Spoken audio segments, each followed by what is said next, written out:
বেরিয়ে যাচ্ছে মাথাটা, কিন্তু হসপিটালে গ্লাভস না থাকার জন্য ডাক্তার মাথাটা ধরে মায়ের পেট থেকে বাচ্চাটাকে বের করে দিচ্ছে না। কেন? হসপিটালে গ্লাভস নাই। অবাক কাণ্ড।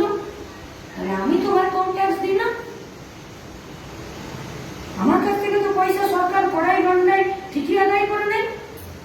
তাহলে 2 টাকার টিকিট কেটে যখন আমার বউ প্রেগনেন্ট হয়ে পোয়াতি হয়ে আর বাচ্চা জন্ম দিতে যাবে, তাহলে আমার বাচ্চাটাকে বের করার জন্য কেন গ্লাভস থাকবে না? কেন আমার খাবার থাকবে না হসপিটালে? কেন সাফিসিয়েন্ট বেড থাকবে না?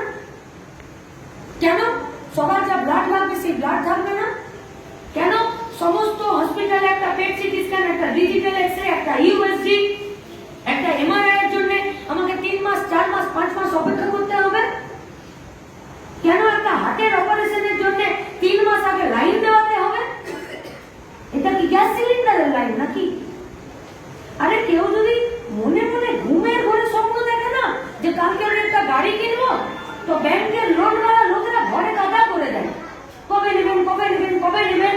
আর আমি মরে যাব, তাতে আমি একটা হার্ট অপারেশন করাবো, তাতে আমাকে যে হসপিটালে হার্টের অপারেশন হবে সেখানে মরতে মরতে দৌড়াতে হবে, তারপরে গিয়ে আমাকে নাম লিখাতে হবে, তারপরে ডাক্তার বলবে 3 মাস পরে এসে খোঁজ নাও যে তোমার অপারেশনটা হবে কিনা।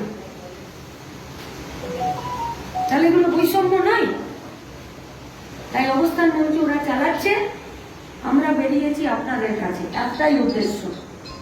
আজকে আমরা যেটা বলতে এলাম, এটা এখানকার এলাকাতে এই পঞ্চায়েতের সব কটা গ্রামে গ্রাম সভা করে এরকম সুন্দর বৈঠক করে আপনাদেরকে বলতে হবে যে লড়াইটা এবার আমাদের বাঁচার লড়াই।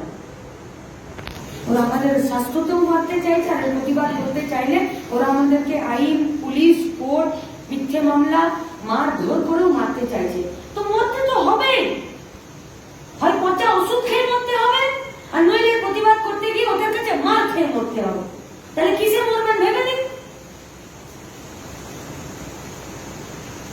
13 তারিখ যখন সেমিনার রুম ভাঙার সিদ্ধান্ত হয়েছিল, মীনাক্ষী আছে, ধ্রুব আছে, আমি আছি, আমরা ছাত্র যুবকরা সেদিন নিয়ে বাধা দিয়েছিলাম বলে সেমিনার রুমটা ভাঙতে পারিনি।